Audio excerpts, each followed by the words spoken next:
Est-ce que vous connaissez l'histoire des Kenyans, des marathoniens kenyans? Je voulais vraiment vous raconter cette histoire parce que je trouve que c'est une belle histoire. Et on parle beaucoup des Kenyans comme étant les meilleurs du monde au marathon, donc 42 km, qui courent vraiment très bien parce qu'ils ont un talent particulier. Mais pour moi, c'est pas le talent qui font qu'ils y arrivent. Et c'est de ça dont je voulais parler aujourd'hui dans cette vidéo. Parce qu'on est toujours en train de se dire, oui, mais si telle personne arrive, c'est parce qu'elle a cette grâce naturelle, parce qu'elle a ce temps naturel.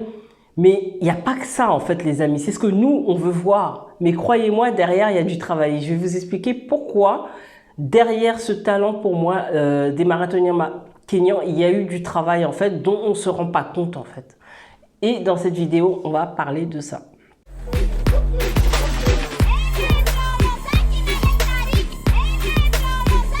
Je me présente, donc moi, je suis Fanta Barou et j'aide toutes les personnes qui souhaitent performer. Vous avez un talent, vous voulez performer, mais vous avez du mal parce que vous avez des freins et des blocages. Donc moi, je vais vous aider à aller atteindre ces objectifs et à enlever ces freins-là. Donc si vous voulez prendre rendez-vous, c'est dans la barre de description et on va voir ensemble comment je vais faire pour vous accompagner. Donc comment, à votre avis, les Kenyans aujourd'hui sont devenus les meilleurs du monde? Alors il y a les Kenyans, il y a les Éthiopiens, mais on parle beaucoup des Kenyans. Ici, on va se concentrer sur les Kenyans, mais c'est un petit peu la même chose avec les Éthiopiens. Alors, vous savez, un jour, j'étais en séance avec une cliente et qui est kenyane. Et je lui disais, justement, j'ai prise parce qu'elle court, elle fait aussi de la course, et je lui disais, est-ce que tu sais pourquoi les Kenyans sont les champions du monde? Parce que j'avais vu un reportage une fois. Et elle me dit non. Est-ce que c'est parce que, elle me dit, est-ce que c'est parce que justement ils sont longs et fins? Donc, est-ce que c'est le fait que ça soit naturel en fait? Et je lui dis effectivement ça peut aider, mais ce n'est pas ça. Est-ce que c'est parce que justement le fait de courir en altitude quand ils sont dans les montagnes généralement, est-ce que ça aide au niveau du souffle? Parce que quand ils descendent, donc quand ils courent en Europe ou aux États-Unis, ils sont en Occident en tout cas, ils sont en bas. Donc est-ce que ça peut aider? Effectivement ça aide, mais c'était pas ça. Et je me doutais qu'elle ne trouverait pas parce qu'elle était concernée par la chose. Et je lui dis justement que ce que moi j'avais vu dans un reportage, c'est que les Kenyans, quand ils étaient petits, ils couraient pour aller à l'école. Et du coup, ils ont fait ça pendant des années, tous les jours, 1 heure aller, 1 heure retour, donc 2 heures par jour, 5 jours sur 7. Et ça a duré des années. Et ils sont obligés de courir, alors beaucoup de Kenyans bien sûr, c'est pas tous, mais ceux qui se trouvent dans les villages, il y en a beaucoup, parce que sinon ils n'y arrivent pas. Déjà s'ils mettent 2 heures par jour aller-retour, imaginez s'ils y vont en marchant. Donc ils passent leur temps à le faire en courant, donc du coup ça les a préparés. Et quand je lui ai parlé de ça, elle me dit mais c'est vrai, moi aussi je faisais ça. Je lui dis mais tu crois pas que ça a aidé quand même pour la course? Ça a énormément aidé. Et elle s'est pas rendue compte. Et même elle, justement, en discutant avec elle, elle s'est rendue compte que ça l'avait aidée parce que quand elle est arrivée en France, elle a couru un marathon et elle a décidé de courir un marathon. Mais pour courir le marathon, elle s'est préparée.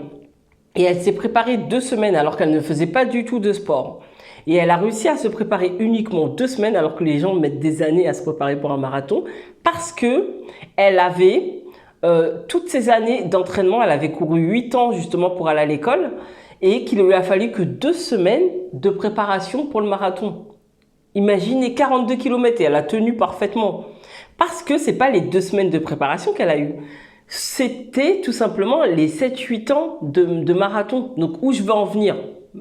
Elle dure des plombs mon histoire, mais écoutez bien jusqu'au bout. Ce que je veux dire, c'est que ce qui a fonctionné, ce qui fait que aujourd'hui les marathoniens, les Kenyans sont une des meilleures nations au monde, c'est parce qu'ils ont passé leur temps à répéter. Voilà, je voulais en venir à la répétition.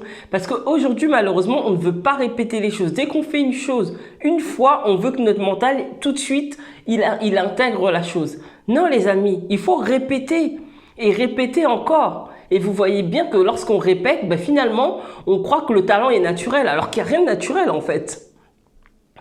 Il n'y a rien de naturel. Ça peut vous arriver que les gens vont vous dire « Ah, mais comment tu fais pour y arriver ?» Mais derrière, combien d'années d'expérience vous avez là-dedans? Combien de fois vous avez répété la chose avant d'être à l'aise? Moi, j'ai souvent, je fais aussi du marketing de la visibilité Instagram et c'est vrai que j'ai des clients, lorsque je leur dis faites des stories, filmez-vous, les gens veulent maîtriser au bout d'une fois ou deux. Mais non, les amis, j'aime bien dire, si vous ne faites pas les choses au moins 50 ou 100 fois, vous n'êtes pas en mesure de dire que vous ne maîtrisez pas la chose. Vous devez répéter encore et encore. C'est ce que font les meilleurs.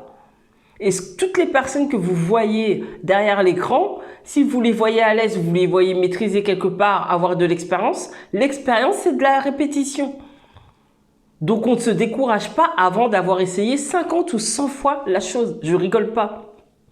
On doit répéter encore et encore. Et c'est comme ça qu'on devient bon. Et c'est comme ça que les gens, les personnes vont vous voir, vont vous dire « Ah, ça a l'air hyper naturel ». Alors qu'il n'y a absolument rien de naturel en fait. C'est parce qu'il y a eu du travail derrière. Mais ça paraîtra naturel parce que vous avez fait que répéter en fait. Donc la répétition est le maître mot là-dedans. Et arrêtez de penser que le talent joue bien plus que le travail. Ça joue.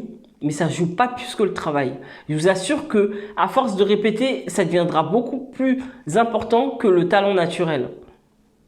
Et vous pourrez même progresser plus que quelqu'un qui a un talent naturel si elle ne fait pas le travail à côté en fait. Vous devez répéter encore une fois, vous n'avez pas fait les choses 50 ou 100 fois, vous n'êtes pas en mesure de dire que vous maîtrisez la chose ou que vous êtes bon ou pas dedans en fait. Vous devez répéter avant de jeter l'éponge. On ne jette pas l'éponge avant d'avoir répété et répété encore. D'accord? Vous voulez devenir champion comme les Kenyans? Bah, allez-y. 8 ans, 10 ans, ils ont couru 2 heures par jour. Tous les jours quasi. Et regardez aujourd'hui où ils en sont. La répétition. Voilà, c'est là où je voulais en venir vraiment pour vous dire que le travail, la répétition, ça joue énormément et c'est une des clés du succès et une des clés des succès des marathons et ce sera une de vos clés justement pour réussir. D'accord? Donc dites-moi ce que vous en pensez dans les commentaires et n'oubliez pas, votre mental, il est avec vous, il n'est pas contre vous. Ciao!